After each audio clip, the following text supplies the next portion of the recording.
Hello dear student, तरुण school के इस progressive YouTube channel में आप सभी का हार्दिक स्वागत, अभिनंदन। पिछले वीडियो में हमने पढ़ा था, मंदोदरी ने रावण के चरण पकड़कर विनती की थी कि सीता को ताई सौंपी जानकी, मतलब श्री राम जी के पास छोड़ दो, सुत राज समर्पी बन जाय भजी रघुनाथ। हे रघुनाथ, हे रावण पतिदेव, आप वन में जाकर भगवान का भजन कीजिए। हमने यहाँ तक पिछले वीडियो में पढ़ा था। अब आज मंदोदरी की रावण को सीख भाग 4 में उसे आगे अपन पढ़ेंगे। तो किस प्रकार मंदोदरी है रावण को समझाती है और अनिष्ट से बचने के अनेक उपाय करती है। दीन दयाल, दीनों पर दया करने वाले, यहाँ बहुब्रीहि समास का प्रयोग हुआ है। दीनों पर दया करने वाले, अर्थात जो दीनों पर दया करने वाले भगवान स्वयं है। नाथ यहाँ रावण के लिए प्रयुक्त हुआ है, रावण के लिए।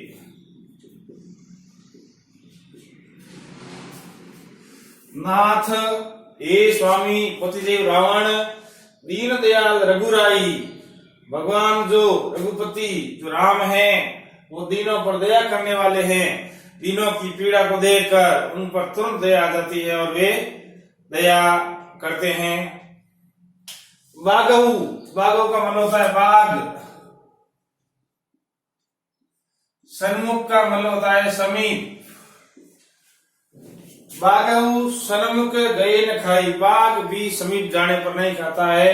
तो आप डरिए मत, निश्चिंत ही वह दीनों पर दया करने वाले प्रभु श्री राम, आप उनके पास जाइए और आप पर वो अवश्य दया करेंगे। आप ये सब चीजें छोड़ दीजिए, उनसे वैर है, सीता माता को भगवान के पास छोड़ दीजिए। इस प्रकार मंदोदरी बड़े ही विनम्र स्वर में रावण से निवेदन करती है।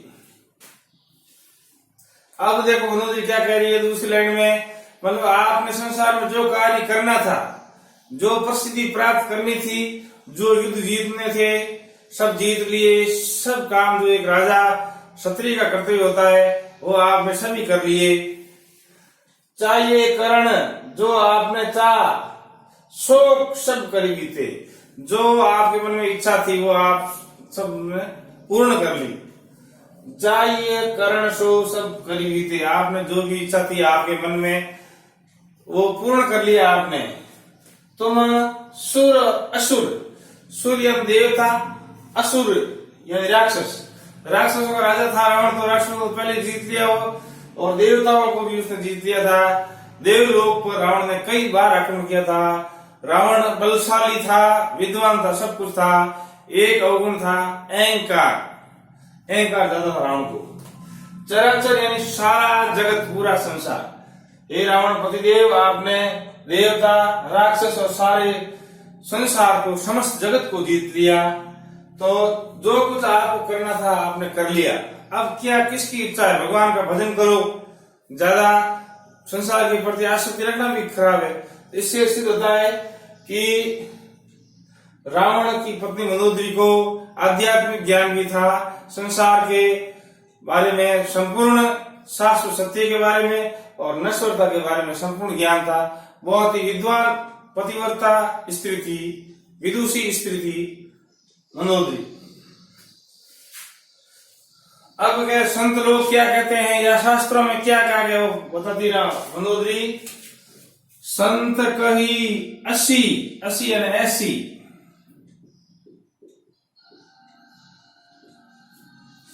संत कही, संत कहते हैं ऐसी नीति दशानंद रावण। संत महात्मा कहते हैं ऐसी नीति है। चौथेपन, चौथा आश्रम।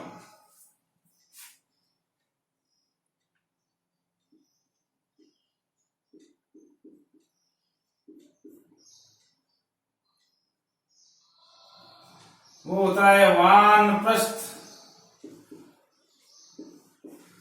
वानप्रस्थ आश्रम।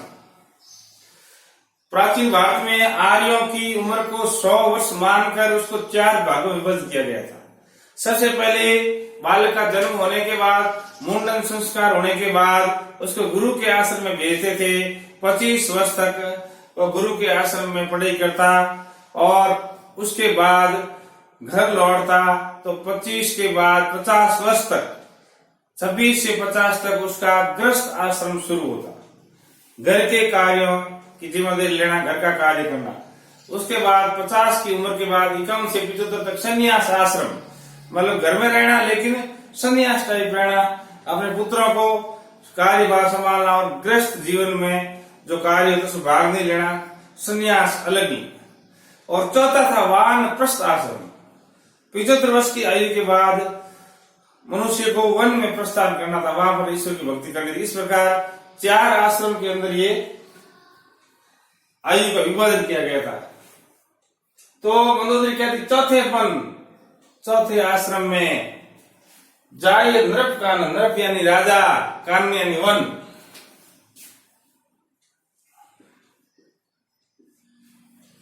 हे राजन, राजा को चौथे आश्रम में अपना कार्यभार अपने उत्तराधिकारी को सौंपकर वन में जाना चाहिए और ईश्वर की आराधना करनी चाहिए। ऐसा कहा गया है शास्त्रों में, संतों ने ऐसा कहा है रावण कि चौथे वन में, मतलब वानप्रस्थ आश्रम में किसी राजा को, चाहे वो कितना ही ख्याति प्राप्त राजा हो, प्रसिद्ध राजा हो, लेकिन चौथे आश्रम में उसको वन में जाकर ईश्वर की भक्ति करनी चाहिए और अपना कल्याण करना चाहिए। ये मंदोदरी कहती है। अब भक्ति किसकी करो? तुम जाओ वन में, तासु यानी उसकी, तासु भजन कीजिए तहा बढ़ता, मतलब उसका भजन कीजिए जो संसार का जो तह बढ़ता है, जो क्या है करता, संसार का सृष्टि की रचना करने वाले, सृष्टि की रचना का पालन, सृष्टि की रचना ब्रह्मा जी करते हैं और पालन विष्णु करते हैं और सृष्टि का सार शंकर करते हैं। तो तीनों ही रूप विष्णु के, शंकर और ब्रह्मा भी विष्णु के रूप हैं। तो जो सृष्टि के करता है, जीवों की उत्पत्ति जिन्होंने की, उनका पालन करने वाले हैं, उनका सारता है।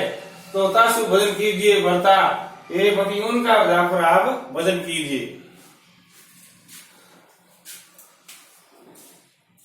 सोई रघुवीर, वही जो रघुवीर है, जो करता है, पालन करता है, सहता, वही जो भगवान विष्णु का अवतार श्री राम है, वही रघुवीर। प्रणत अनुरागी, प्रण का मतलब है शरणागत, अनुरागी प्रेम करने वाला, वही रघुवीर है जो भगवान राम है। शरणागत में आए से प्रेम करते हैं, उसकी रक्षा करते, उसको मारते नहीं। इसलिए रावण उनके शरण में चले जाओ, वो तीनों पर दया करने वाले हैं और शरणागत से प्रेम करने वाले हैं। वे भक्तों पर प्रेम करने वाले, जो उसके चरणों में जाकर माफी मांग लेता है तो उसको माफ कर देते हैं। इसलिए उसी रघुवीर मतलब उसी शरणागत, जो भगवान राम शरणागत वत्सल है जिनको कहते हैं, प्रेम करने वाले हैं, उसी की शरण में जाइए। भजनाथ, उसका भजन कीजिए, उसकी वंदना कीजिए, भगवान का स्मरण कीजिए। ममता यानी विषय वासना की आसक्ति, संसारिक जो आप सोचते हो मेरी सोने की लंका है, मेरे इतने बलशाली भाई है, ये सब मोह जाल है, भ्रम है, संसार की विषय वासना है। ऐसा कुछ नहीं है। ये सब त्याग कर, संसार के भौतिक जीवन को त्याग कर, भौतिक विषय वासनाएं जो दिखावा है उसको त्याग कर, भजो नाथ, ममता सब त्यागी, इन चीजों को त्याग कर किसका भजन कीजिए? नाथ, जो सबके स्वामी है, पूरे जगत के स्वामी है, उनके भजन कीजिए। अब देखो, भगवान का भजन करने के लिए, ईश्वर को प्राप्त करने के लिए जो संत लोग कई वर्ष लगा देते तपस्या में, तो भी प्राप्ति नहीं होती है। मुनिवर जतन यानी कोशिश, प्रयत्न, मुनिवर जतनु करही जय लागी, जो जिसमें मुनिवर जतन प्रयत्न कर रहे हैं, ईश्वर से साक्षात्कार करने के लिए निरंतर तपस्या कर रहे हैं, ध्यान मग्न होकर, किसके लिए? ईश्वर से मिलने के लिए, उनसे साक्षात्कार करने के लिए। कभी कभी उनको भी हजारों वर्ष तपस्या करने के बाद भी वो फल नहीं मिलता है और राजा क्या करते हैं? भूप यानी राजा, भूप राजू यानी राजा, यहाँ राजू का है राज्य, और तजी का गया है त्याग कर। संत लोग तो तपस्या में रहते हैं। भूप राजू तजी, राजा है वो राज्य त्याग कर वो ही विरागी, वैराग्य धारण करते हैं। घर बार सब छोड़कर ईश्वर की जो भक्ति करने के लिए संसार से वैराग्य, संसारी सुखों का त्याग कर वन में जाकर उनकी तपस्या करते हैं। ऐसे प्रसिद्ध कई राजा हुए जिन्होंने अपना राज्य छोड़कर ईश्वर आराधना में अपने आप को लगा दिया। सोई, अब जो ऐसे जो है देखो पालन करता सहरता है, उस वही जो स्वामी है श्री राम के रूप में लंका में आए हैं। और सोई कौशलाधीश कौशल नरेश, अयोध्या के जो राजा, सोई वही, सोई कौशलाधीश रघुराया, जो भगवान राम है वही आयु करण तो ही पर दया, वही कौशलाधीश भगवान श्री राम है, तुम पर दया करने आए हैं और आप उसकी शरण में चले जाइए। जो पिए मानहु मोर शिखामण, मानो यानी मानो, शिखामण यानी कहना।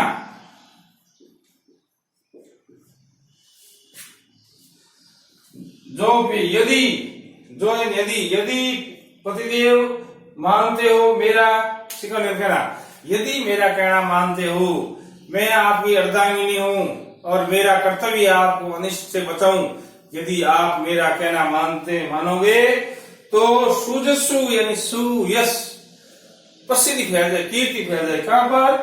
हुई त्यों यानी तीन, पूरी यानी लोक।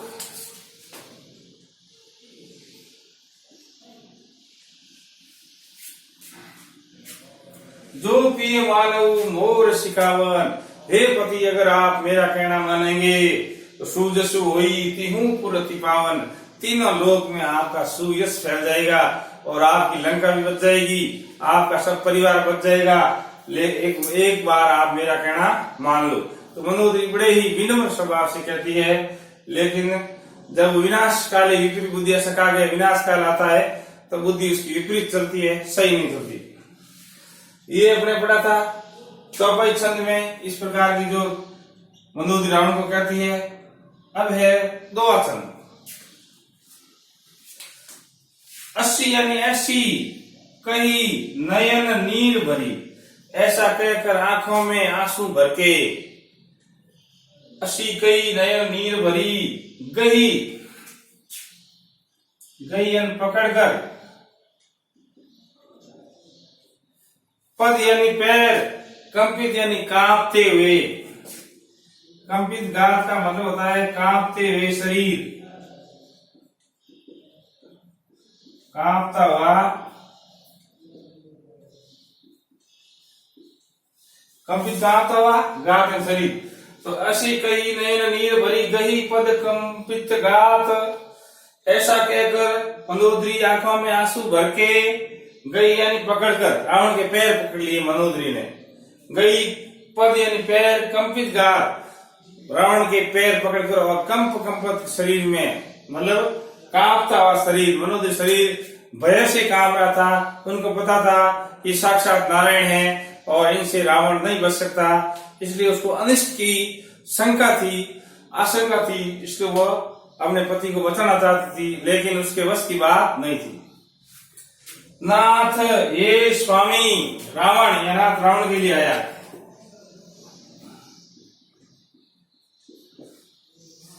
नाथ भजहु रघुनाथ, ये नाथ रावण आप रघुनाथ का भजन कीजिए, रघुनाथ की आराधना कीजिए।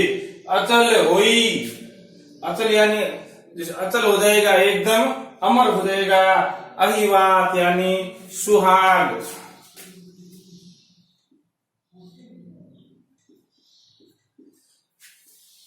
नाथ भजऊ रघुनाथ ही अचल हुई अहिवात, हे नाथ आप भगवान राम के भजन की उनके शरण में चल जाए तो मेरा जो सुहाग है वो अमर रह जाएगा, नहीं तो कुछ नहीं होगा। वे पर ब्रह्मा है, स्वयं नारायण है अपने उससे नहीं जीत सकते। इस प्रकार मंदोदरी रावण को समुद्र करके यहाँ मंदोदरी रावण को दी गई सीख का वर्णन है 2 चौपाई छंद। तो मिलते हैं नेक्स्ट वीडियो के साथ। धन्यवाद।